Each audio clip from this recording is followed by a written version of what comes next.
merasa wah ini kakak-kakaknya punya ekspektasi nih terhadap kita. Ini kita harus gimana nih kayak gitu. Kenapa kamu berasumsi bahwa itu ekspektasi bukan harapan?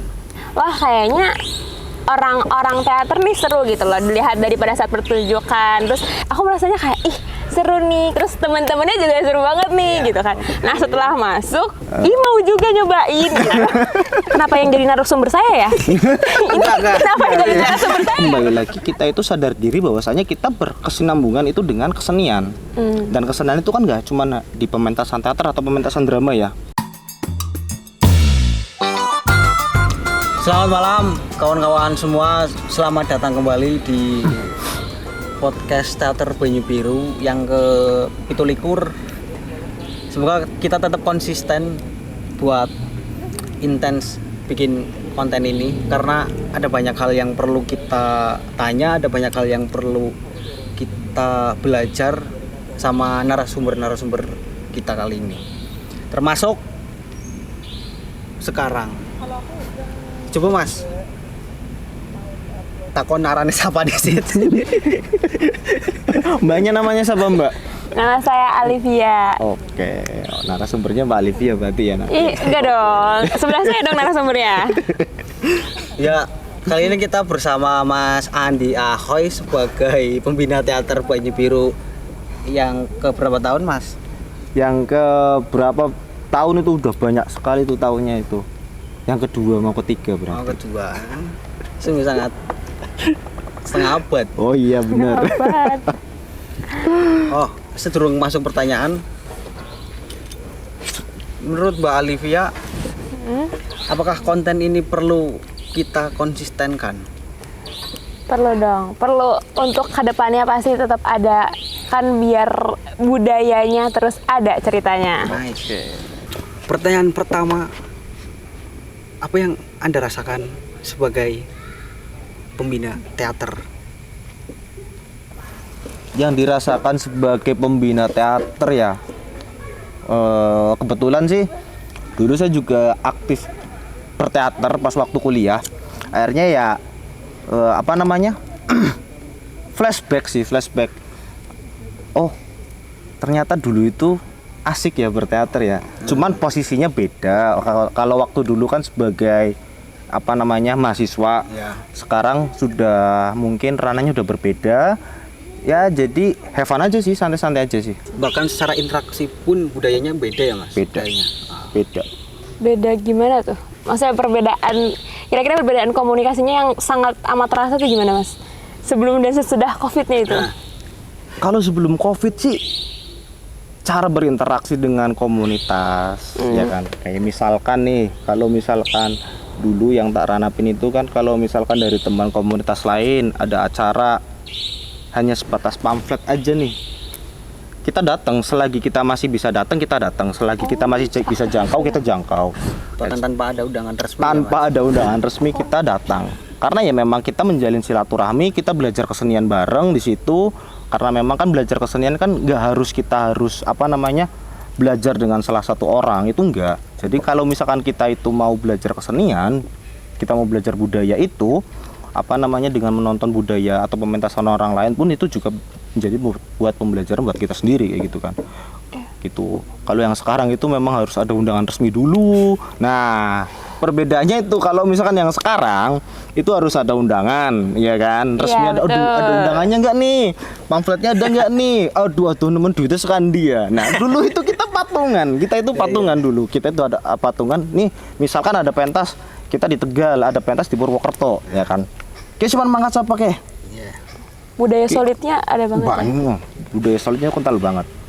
Cuman mangkat siapa? Misalkan yang mau berangkat 2 orang atau 3 orang, ya kan, mewakili walaupun kita tidak ada undangan. Yaudah, cuman mangkat siapa? Kayak nyona duit keh. Cuman mangkat siapa kayak mana nyona bayar 20.000 apa 30.000 gitu kan. Berangkat. Kalau yang sekarang aduh nyola ka duitnya. Itu Itu investor dulu buat. nah Cari investor dulu. Itu sangat beda sih kalau dari sudut pandangku, memang yang dulu sama sekarang sangat beda sih. Sebagai anggota baru nih Mas, saya kan baru terjun nih Mas di teater. Ini baru setahun ini kan, kurang dari setahun malah. Nah, saya ngerasanya itu memang sudah ada campur tangan nih dari kakak-kakaknya. Sudah banyak sekali Mas, sudah banyak bantuan, sudah banyak support gitu lah. Tetapi kadang asik. Aduh, minumannya cuma 2 by the way. Enggak apa-apa, bibik nembek. Siap diminum. Terima kasih. Terima kasih. Semoga harimu tetap Senin. Semoga harimu tetap Selasa. Siapa sih? Sing di warung kono. Oh, iya kan nggak ngerti. Gimana tadi? Nah tapi dari adik-adiknya ini merasa masih tetap canggung, malah kadang justru kayak merasa wah ini kakak-kakaknya punya ekspektasi nih terhadap kita, ini kita harus gimana nih kayak gitu. Jadi kira-kira menurut Mas Andi nih harusnya tuh kita tuh gimana sih bersikapnya tuh, gimana menghadapi Sebagai anggota. Iya, sebagai anggota menghadapi kakak yang ngerasanya kayak wah ini kayaknya punya ekspektasi ini sama kita gitu. Oh, sebelum menjawab, kenapa kamu berasumsi bahwa itu ekspektasi bukan harapan? Aduh, salah ngomong nih. Sebenarnya kalau harapan sama ekspektasi itu menurut saya beda tipis doang gitu ya.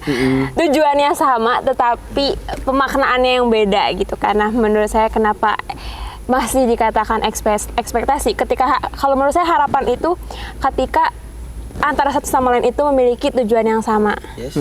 Gitu, kita punya satu pola pikir yang sama dan tujuan yang sama. Nah, untuk sekarang saya merasanya anggota-anggota seperti kami ini belum memiliki tujuan yang sama gitu, belum memiliki pola pikir yang sama. Jadi ada masih tenggat atau kayak perbedaan dari pola pikir gitu. Makanya tadi saya sebutnya ekspektasi gitu. Berarti sebelum menjawab, kita coba cocokin dulu ya. Antara kita bilang Ya, boleh. tujuan. Sebenarnya tujuan dari anggota itu apa? Buat di teater ya, buat bergelut di dunia kesenian di kampus. Dari yang beberapa yang saya lihat ya, kalau khusus untuk saya Ya menurut menurut aku sendiri. Nah, menurut aku sendiri tuh sebenarnya aku join ke sini tuh karena awalnya tuh sebelumnya aku tuh kurang memandang suatu kesenian gitu loh. Sedari dulu gitu kan. Nah, tapi ketika aku masuk kuliah ini dan pertama kali PKKMB, di situ tuh aku ngerasa kayak jatuh cinta asik. Anjay. Kayak Jatuh cinta ke siapa dulu nih? Kertopan. enggak lah. Ih. Oh, sama Enggak lah, sama Cipto. tadi teteh-teteh yang datang tuh. Oh, Iya, Itu harus dievaluasi bibi. Oh iya, bibi. Kita bukan Sunda ya, bibi. Ini ngerokok nggak apa-apa? Monggo. Aman, oke. Nah, Tuh, setelah ini dari begitu. situ mulailah kayak wah kayaknya orang-orang teater nih seru gitu loh dilihat daripada saat pertunjukan. Terus di mana di situ kan pertunjukannya itu mengajak penontonnya untuk ikut serta di dalam situnya kan. Kalau nggak salah itu seperti kayak flash pop gitu modelannya. Terus kita kayak ditarik ke depan buat ikut bareng gitu kan. Nah di situ aku merasanya kayak ih seru nih, kakaknya kayaknya welcome banget nih. Terus teman-temannya juga seru banget nih gitu kan. Nah setelah masuk, wah dihadapkan dengan realita ternyata teater itu tidak se-fun-fun itu ada juga loh kan. Proses ternyata untuk membuat suatu kesenian itu prosesnya cukup panjang dan butuh ekstra tenaga maupun pikirannya. Nah di situnya yang menurut saya tuh agak kaget dan kayak wow, jadi begini di belakangnya gitu. Lebih kayak gitu sih. Jadi mungkin kaget aja gitu. Kaget terhadap ternyata proses dibalik keseruan kemarin itu prosesnya belakangnya begini nih gitu. Ada pertikaian. Iya, mulai pertikaian. bertaman, debat, gitu. Wow, gitu. Tapi gimana? Asik? Alhamdulillah karena kakak-kakaknya asik. Kemudian ya asik-asik aja sih. Masih Asik, bisa gak pakai aja, beradaptasi asik. kan? Masih kok, sampai saat ini sih masih. Gak tahu besok ya, gak tahu sore. Tapi emang bener sih, pikiran pertama teman-teman calon anggota yang mau gabung ke teater itu mayoritas berpikir bahwa kayaknya teater itu asik sih. Iya kan? Setelah tahu prosesnya, ada workshop, ada proses latihan pementasan, ada apa sehingga mereka malah memilih untuk grup karena tidak sesuai dengan bayangan. Bahkan ada yang spesifik pas workshop, ada salah satu calon anggota yang keluar karena secara terang-terangan dia bilang, kukira teater itu kayak film Penyalin Cahaya, Mas. Penyalin Cahaya. Ada, pokoknya ada Saya kurang tahu. Aku ada kurang tahu film justru. judulnya Penyalin Cahaya. Filmnya menceritakan tentang proses kreatif di teater gitu. Ya dramanya, ya konfliknya dan lain-lain. Setelah dia masuk teater di sini ya dari Banyu Biru, baru di proses workshop. Workshop kan nggak melulu berproses tentang itu kan, apa latihan langsung, latihan pentas maksudnya. Ada materi dulu, ada materi ke aktor, penyutradaraan, Banyak. dramaturgi dan lain-lain. Ternyata dia udah mental di fase awal proses, bahkan belum proses, baru Masih mau pengenalan. pengukuhan ya, mau pengesahan lah bahwa dia Dari Caang jadi dari sana anggota. jadi anggota. Ternyata udah ngeper. Akhirnya ya orang bisa menikmati di balik hiruk pikuk proses teater. Oh, Terus yang saya aku kaget juga budayanya ya. Ternyata mungkin karena kesenian juga kali ya. Tiap kesenian kan pasti punya budayanya masing-masing, culture-nya masing-masing gitu. Ternyata culture teater tuh sekental itu gitu loh. Waktu workshop apalagi aku tuh kaget banget ya, kayak oh jadi gini nih gitu. Asik kan tapi kan 50-50 ya, tergantung. Mungkin kalau saya jadi kakak-kakaknya asik gitu kan melihat adik-adik yang pasti seru. berarti di perspektif peserta itu nggak asik ya? Iya, menunggu momen untuk balas dendam ya. bukan balas dendam sih, arahnya bukan balas dendam. Iya, lebih ke arah ih mau juga nyobain gitu. Berarti mau nggak mau harus bertahan sampai lulus dong. Oh iya dong. Ya harus pasti. Masih banyak ini sih sebenarnya sih, masih banyak fase yang kamu belum lalui.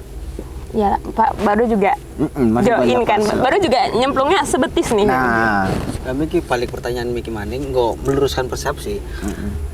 Menurut Olivia sendiri, apa ekspektasi kakak-kakakmu yang katanya beda sama Ya, goalsnya anggota?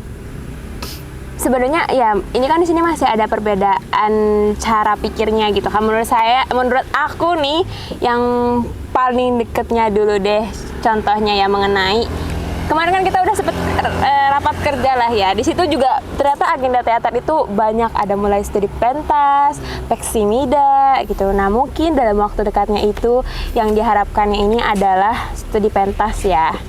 Kayak gitu. Dan peksimida. Dan peksimida, aduh kelupaan lagi satu lagi itu. Dan peksimida.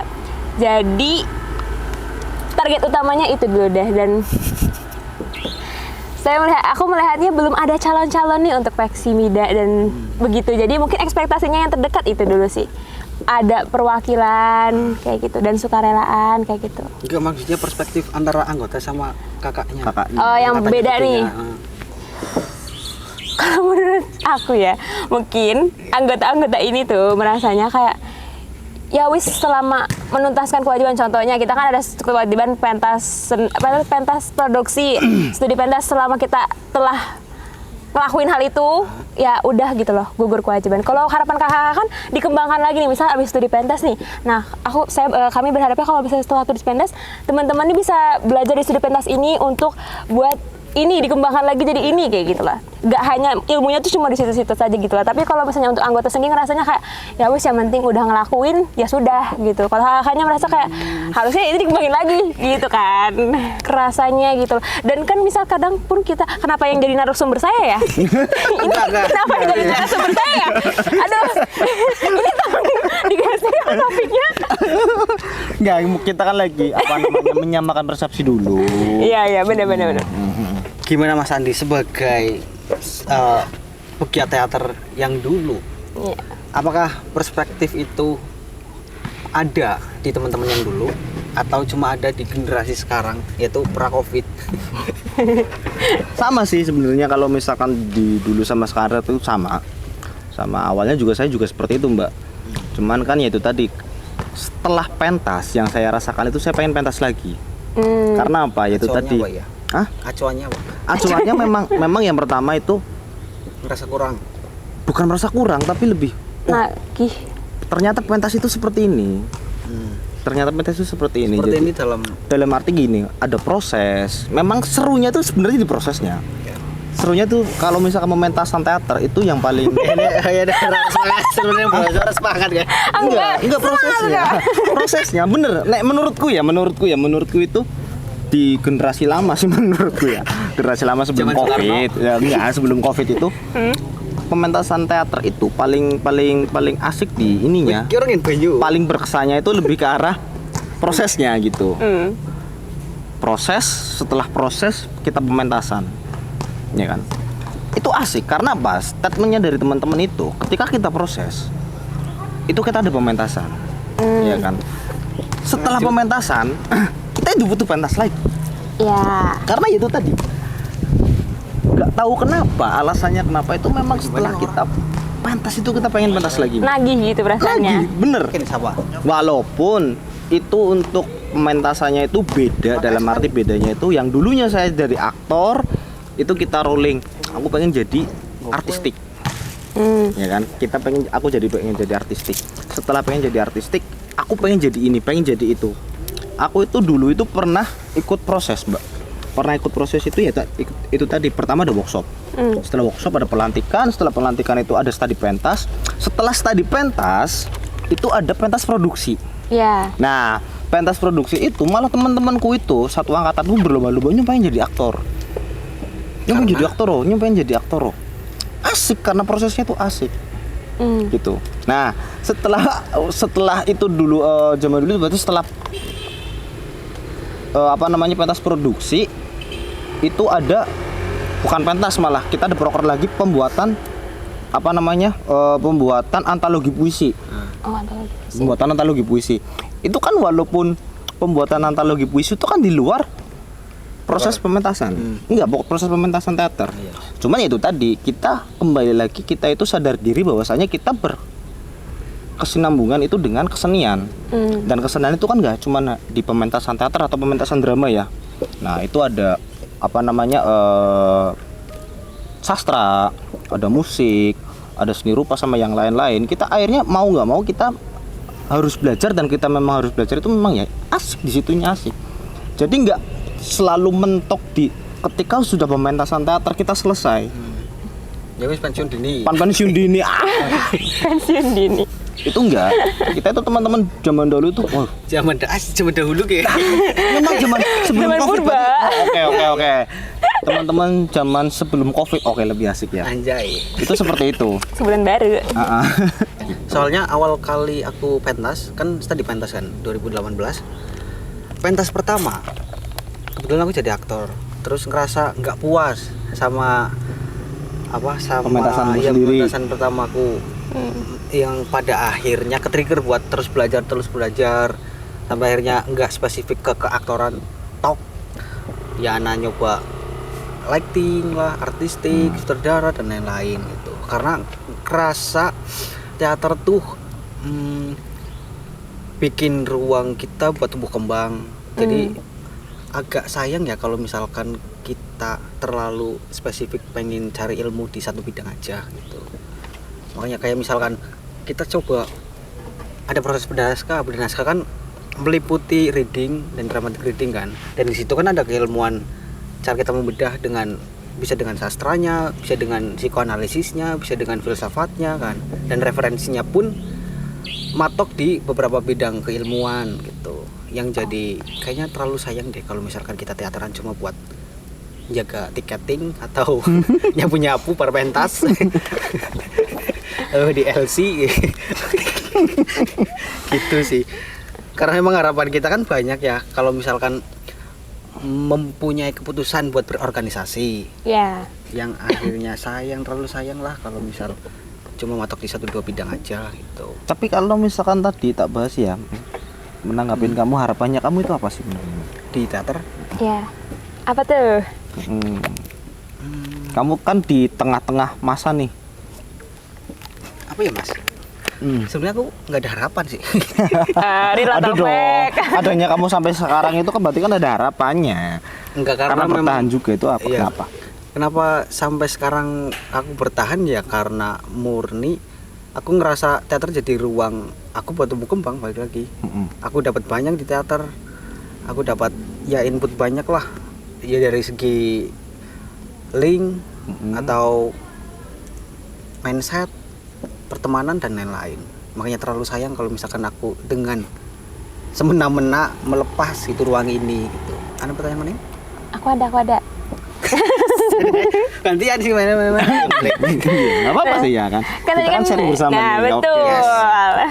Nah kan tadi udah dijelasin nih dari masanya Mas Andi gimana gitu kan. Aku tuh mau dengar dari pas zamannya Mas Arik tuh gimana sih? Apakah teman-temannya suportif itu sampai sekarang bertahan gitu loh. Nah kira-kira tadi kan permasalahan di angkatan aku tuh seperti itu. Nah apakah dari pembelajaran pas masa Mas Arik itu bisa diterapkan ke masa aku juga biar anak-anaknya tuh semangat juga, suportif juga gitu. Kira-kira gimana? Sebenarnya kalau di aku sendiri pengalaman kini aja Oh, kamu di COVID ya? Masuknya? sebelum Oh, sebelum COVID malah. 2017. Kalau dari Wah, aku ya. sendiri sih triggernya karena memang akunya suka sih. Jadi kalau misalkan ada teman-teman yang nggak semangat atau kurang niat, aku nggak terlalu terpengaruh sama mereka karena niat awalku buat teateran ya emang murni aku seneng teateran gitu. Meskipun awalnya tuh agak gimana sama teater, mandang teater tuh stigmanya ya stigma negatif lah kemarin bocah-bocah teater. Cuman berhubung udah nyemplung dan menikmati prosesnya dengan hiruk pikuk problem dan lain-lainnya, cukup menikmati sih. Ya balik lagi tergantung tujuan awal kita berorganisasi, berkesenian buat apa sih kalau saya. Oh, balik lagi ke masing-masing individu ya berarti. Beda-beda kan berarti kan? Iya. Ya. Susah juga ya, tidak bisa disamaratakan ya. Ya iyalah. Kayak ada juga temanku yang seangkatan kuliahnya masuk 2017 terus baru daftar ke Banyu Biru 2019 kalau nggak salah. Dengan satu alasan,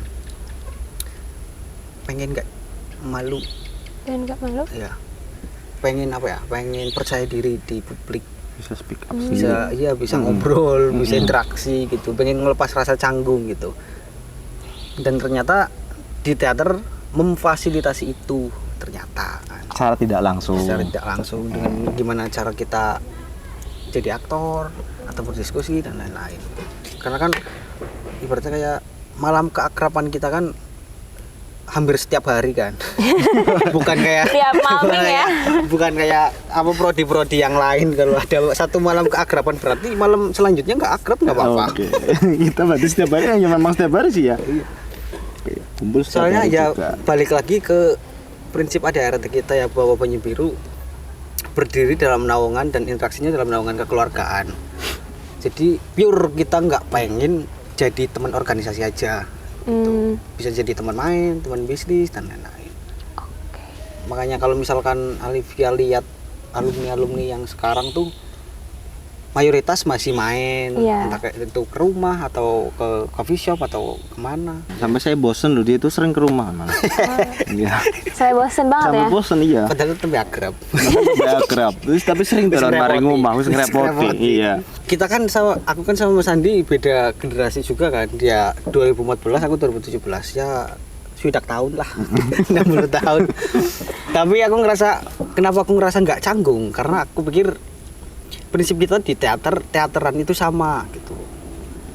Kita tuh punya pola berkesenian yang sama, punya tujuan di dunia kesenian yang sama. Jadi kalau misalkan mindsetku canggung atau banyak rasa nggak enakannya, kayaknya banyak hal yang di skip deh.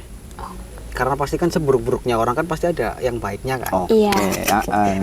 Sambil bilang buruknya dipegang. Karena saking akrabnya gitu. Akhirnya dipegang. Daripada nang sirah, Oh iya benar. yang baptis. Diberkati. Diberkati bener. Kamu ngerasa ada prinsip kesenian itu bebas nggak dalam teater? Bebas sih, kelihatan banget, kerasa banget ya, apalagi dengan karakter orang-orangnya juga gitu ya. Kerasa banget bahwa kesenian itu bebas tapi masih punya aturannya sendiri. Ya. Masih berpegang pada aturan kayak gitu. Tadi kan dibilang nih kalau semenjak zaman Covid nih udah mulai berubah nih kayak pandangan orang-orangnya juga. Nah sekarang kan banyak banget ya kayak konten TikTok, Reels kayak gitu, dimana kita tuh rata-rata apalagi Gen Z alias generasi aku nih, beda generasi BTW ya. Oke. Beda generasi. Oke. Itu tuh senengnya konten cepat gitu loh. Nah sementara teater ini kan beda ya, dia lebih ke kesenian banget. Abis itu bener-bener panjang. iya prosesnya panjang kayak gitu. Kira-kira gimana sih menyikapi dengan sekarang yang budayanya itu memang udah berubah, minatnya itu udah berubah untuk tetap mempertahankan si seni teater ini, apakah masih worth it untuk dipertahankan? Kalau menurutku sih perihal itu ya yang tadi bahas masalah TikTok sama yang lain-lain sih, kita memang harus adaptasi. Karena ya itu tadi sudah dijelaskan bahwasanya memang di generasi sekarang itu kan TikTok, sosial media itu kan benar-benar menjadi nomor satu ya untuk informasi, untuk apapun itu nomor satu. Memang kita harus mengikuti perkembangan zaman. Banyak kok kalau misalkan untuk video pendek reels itu kan paling berapa menit ya, nggak ada 1 menit ya. Bisa kita baca puisi, bisa kita kita proses sedikit-sedikit itu bisa di situ sebenarnya. Masih bisa kita curi-curi tempat lah, karena memang berkesenian itu nggak terbatas dengan waktu menurutku sih, nggak terbatas dengan 1 menit itu kita harus apa, itu masih bisa. Contoh baca puisi itu 1 menit bisa, ya kan. Kita coba ngambil drama, ambil 1 kalimat dengan misalkan gini, kita di pementasan drama itu kan kita mencerminkan karakter seseorang. Ya. Nah kita coba spill kita misalkan lagi proses nih, kita lagi proses pementasan teater yang nanti misalkan kita mau ada studi pentas ya, misalkan studi pentas, kita coba spill 1 menit aja dialognya, itu dijadikan reels atau kita jadikan story WA, itu kan yang paling gampang kan. Itu bisa sebenarnya, karena memang berkesenian itu tidak terbatas dengan waktu, tidak terbatas dengan platform, tidak terbatas dengan teknologi juga. Kita manfaatkan apa yang ada, dan kita harus bisa beradaptasi dengan teknologi yang ada juga, dengan adaptasi entah itu teknologi, entah itu perkembangan zaman, kita memang harus mengikuti. Kita harus adaptasi. Justru hal itu berarti harus jadikan kesempatan gitu untuk adaptasi juga. Tapi menurut jenengan Mas, apakah tetap relevan kita berkesenian di kampus ya dengan cara adaptasi yang seperti itu dan minat bakat mahasiswa-mahasiswa? Soalnya kan mayoritas menurutku sih generasi sekarang lebih yang dibutuhkannya itu konten cepat, yang akhirnya tuh ngebatasin kita buat mengenal makna proses panjang itu seperti apa. Lebih spesifiknya gimana? Pertanyaannya itu kan ya. Gimana? Mungkin kayak saya gitu, yang tadi dibilang kayak sekedar tahu teater tuh jadi cuma pentas doang, nggak tahu nih di belakang layarnya gimana gitu. Nah, cara agar kita tetap relevan dengan proses yang panjang itu gimana? Di balik layarnya tuh Mas. Karena ya itu tadi, cara kita mengenalkan itu kan tidak harus dari ini teman-teman lihat pementasan lah. Yang tadi sudah disampaikan sama Mbaknya kan, pas waktu awal pementasan itu asik nih, tapi tidak ngerti prosesnya tuh seperti apa. Ya kan? Ya itu tadi kita coba spill sedikit-sedikit aja kayak gitu kan. Kayak yang tadi sudah diomongkan, ya itu tadi. Kalau misalkan kita ambil 1 part untuk kita latihan, ya kan? Kita ambil 1 menit atau mungkin 30 detik kita jadikan story. Oh, proses latihannya itu seperti ini. Orang-orang kan otomatis kan melihat itu. Oh, ternyata seperti ini nih proses untuk latihan. Karena ya memang itu proses kita ya memang seperti itu. Mau nggak mau kita harus hadapin seperti itu. Ya, untuk pengenalannya walaupun itu cuma 30 detik atau mungkin 1 menit, kita buat asik mungkin, kita edit sebagaimana mungkin biar teman-teman itu lebih menarik, biar teman-teman yang nonton itu tertarik itu seperti apa, itu tadi. Karena memang editing video itu juga kan termasuk dalam kesenian juga sebenarnya. Masuk ke berarti sinematografi ya berarti ya.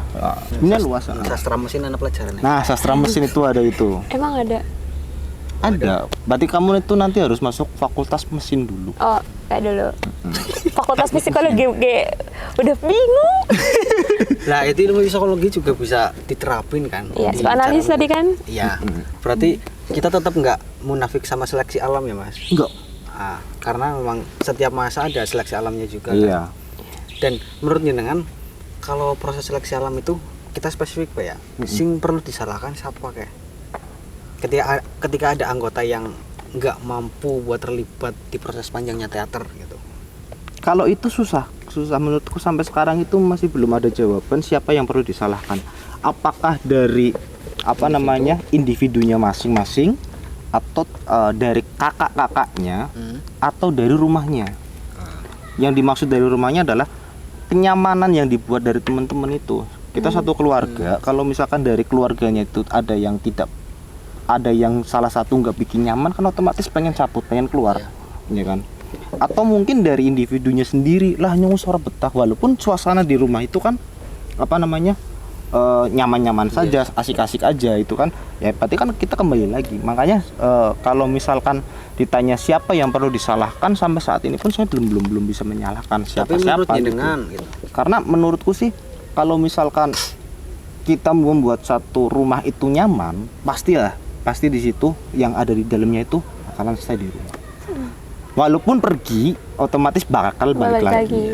Iya, berarti sama dengan perspektif yang ada di buku kitab teater juga ya, Mas. Nah, Katanya kalau misalkan peminat teater itu mengurang, berarti yang patut disalahkan ya pegiat teaternya. kita Aku mau nanya nih, tadi kan bilangnya berdasarkan kitab teater itu yang perlu bukan yang perlu kira-kira dikoreksi, atau itu kan lebih ke arah si rumahnya sendiri, pegiat Iya, teaternya pegiat. sendirinya, pegiatnya sendiri kan.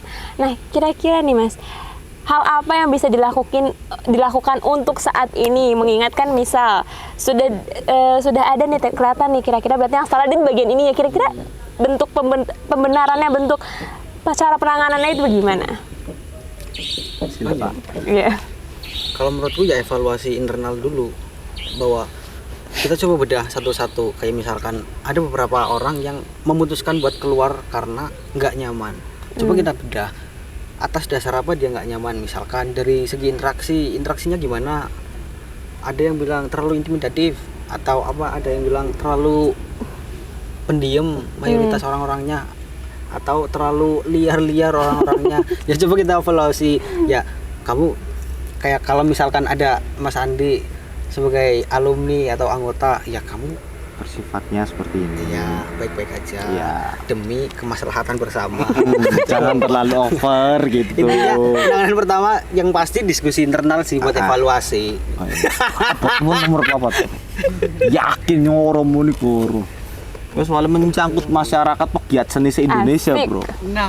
Makanya gue dilatih skip. Oke, pokoknya dalam perspektif pegiat teater dulu, memandang pegiat teater dalam arti seniman yang pure seniman di lingkup Tegal aja gimana? Cukup suportif.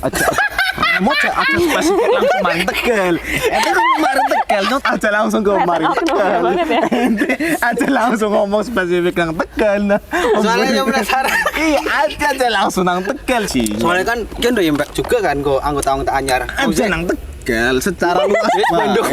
Bandung, Anjing nang Tegal. Bandung, Brebes. Nanti kita cut di belakang layar nanti apa tulisannya berarti namanya Behintuskin ya. Langsung spill kita pertanyaan terakhir nih. Kan Mas Andi ini sebagai pembina gitu ya, kira-kira bagaimana untuk proyek kedepannya Banyu Biru nih, bagaimana tanggapannya dan supportnya nih akan ada apa sih gitu? Oke, keren nih. Yang kemarin saya itu sih Mbak dapat informasi dan kita diskusi bersama itu kan kemarin kita mau ada stupen Iya, studi pentas yang ke berapa berarti ya Mas? Duh, Yang kesekian kalinya. 10. Yang ke-6. Yang ke-6. Nah, yang ke-6. Nanti kan stupennya kamu kan berarti kan? Iya, Oke. betul. Itu habis stupen itu kemarin kita juga insya Allah kita akan ada proses Peksmida Peksmida. 2026 Ya. gitu. Jadi untuk apa namanya teman-teman sih harapannya tetap ini ya, maksudnya tetap solid, tetap berproses bareng-bareng karena memang dua proker ini kan proker sangat besar sih. Menurut saya itu proker sangat besar. Ada studi pentas, habis itu langsung kita gembleng untuk proses Peksmida. Wow. Intinya sih tetap semangat. Tuh.